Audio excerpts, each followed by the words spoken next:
Hello, this is Christina from the Newfoundland and Labrador Public Libraries. In today's video, I'm going to be talking about poetry for kids and recommending some poetry that you should check out because April is Poetry Month.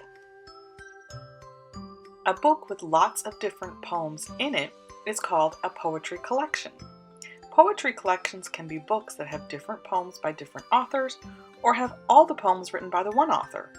The poems could all be about the same subject or be about different subjects. Some great poetry collections for you to try are All Around the Circle by Kara Kinsella, art by Kara Kinsella and Matt Story. This collection features a colorful cast of characters, some humorous tall tales, and stunning illustrations. This vibrant, colorful, and delightful poetry collection celebrates Outport, Newfoundland, its landscape, its people, and its spirit. A Light in the Attic by Shel Silverstein. This collection is a children's poetry classic and is as entertaining today as when it was first published.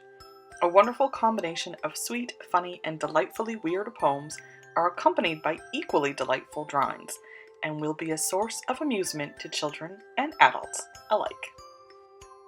Eric Carle's Animals, Animals.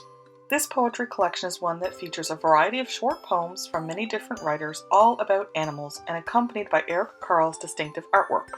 From a poem about the bee by Emily Dickinson, to one about the duck by Ogden Nash, to one by Jack Berlutsky about the yak, this collection is a wonderful celebration of Earth's creatures, large and small. A poem can also tell a story.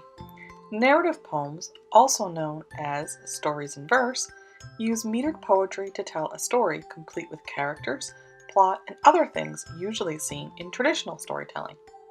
Some great stories in verse for you to try are Ebb and Flow by Heather Smith. After moving to a new town for a fresh start, Jet learns that fresh starts are not all they're cracked up to be.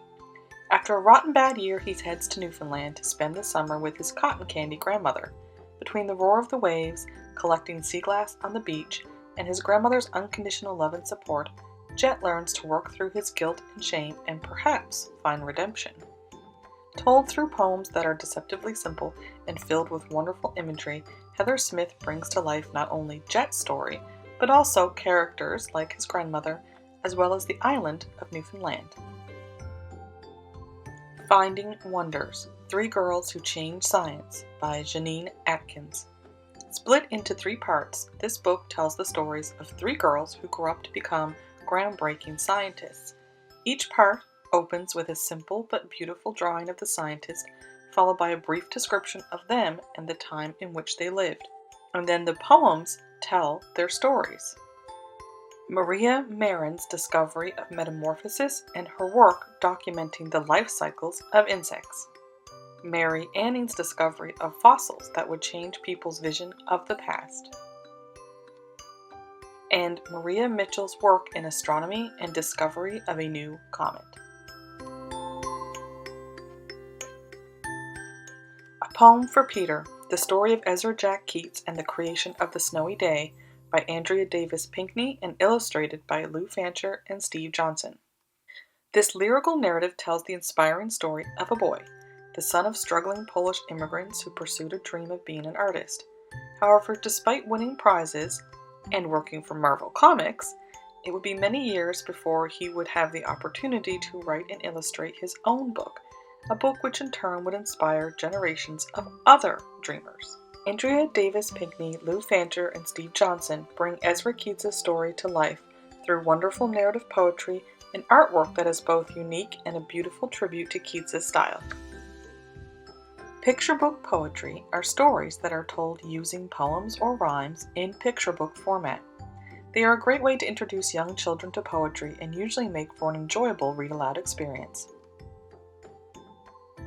Some great picture book poetry for you to try include The White Cat and the Monk by Jo Ellen Bogart and illustrated by Sydney Smith. Jo Ellen Bogart brings to life a poem more than 1,000 years old. Inspired by a number of different translations from Old Irish of the original poem, titled Pangorban, the author tells the story of a monk and his feline companion. The illustrations, done in a style reminiscent of a graphic novel, beautifully reflect the ancient origins of the poem. The author's note at the end of the book provides wonderful background to the story, which is perfect for those readers who always want to know more. Wonton, a cat tale told in haiku, by Lee Wardlaw and illustrated by Eugene Yelchin. This is the poignant story of a wary shelter cat finding a forever home with a young boy. The story is told through the repeated use of haiku poetry. Each page reveals a new poem or poems accompanied by a delightful illustration. The poems and the art weaving together over the course of the story reveal the endearing personality of the cat and his sometimes funny, sometimes touching journey of adoption. Hanukkah Haiku by Harriet Seifert and paintings by Carla Gudin.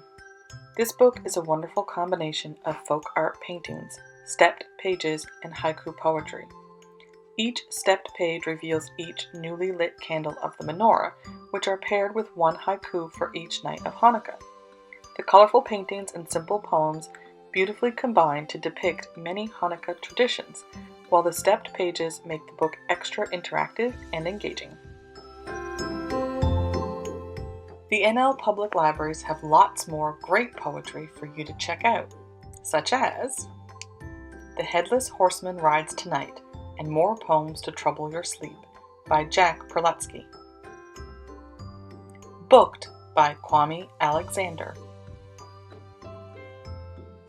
Other Words for Home by Jasmine Warga. And more. Happy reading and happy Poetry Month from your library staff.